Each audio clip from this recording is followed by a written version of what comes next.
السلام علیکم۔ I am sorry حیا، I am sorry Khatija. Back وقت دونوں کے لبوں سے نکلا تھا اور پھر وہ دونوں ہنستے ہوئے ایک دوسرے کے گلے لگ گئی۔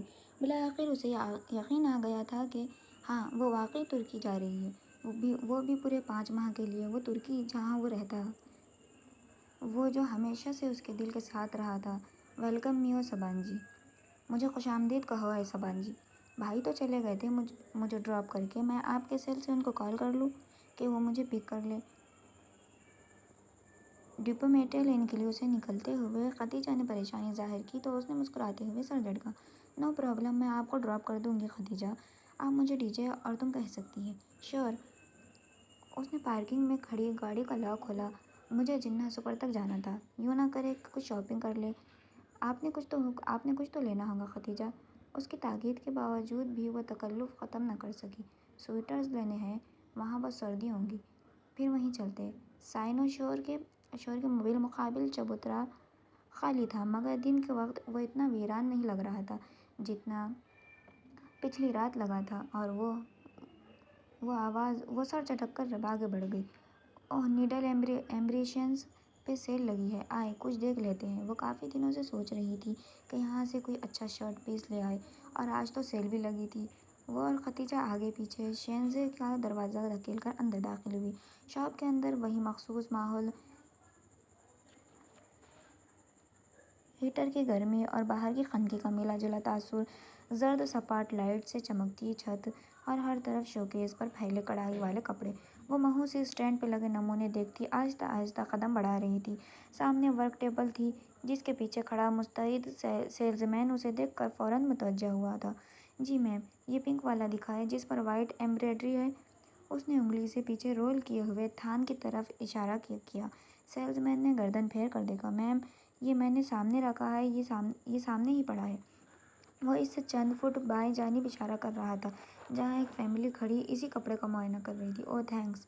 وہ چند قدم چل کر بائیں جانب آئی جہاں میز پر وہ خوبصورت کڑھائی والا شرٹ کا فرنٹ پیس پھیلا ہوا تھا۔ حیا کے بالکل بائیں جانب ایک نوجوان سر جھکائے کپڑے کو ہاتھ سے مسل کر چیک کر رہا تھا۔ اس کے ساتھ ایک نفیس معمر سی خاتون اور ایک کم عمر اونچی پونی ٹیل والی لڑکی کھڑی تھی۔ ممی، یہ پنک والا لے لیتے ہیں، ثانیہ بھابھی کا کمپلیکیشن فیئر ہے، ان پر سوٹ کرے گا کیوں بھائی؟ وہ اب نوجوان کی رائے مانگ رہی تھی۔ حیا نہ چاہتے ہوئے بھی ان کی طرف متوجہ ہوئی۔ اسے بس یہی جلدی تھی کہ کب وہ نوجوان اس کپڑے کو چھوڑے اور وہ اسے دیکھ پائے۔ اس وقت بھی گلابی شرٹ کا کپڑا اس کے ہاتھ میں تھا۔ اس نے اسے ہاتھ میں یوں پکڑا ہوا تھا کہ اس کی ہتھیلی والی طرف اوپر تھی۔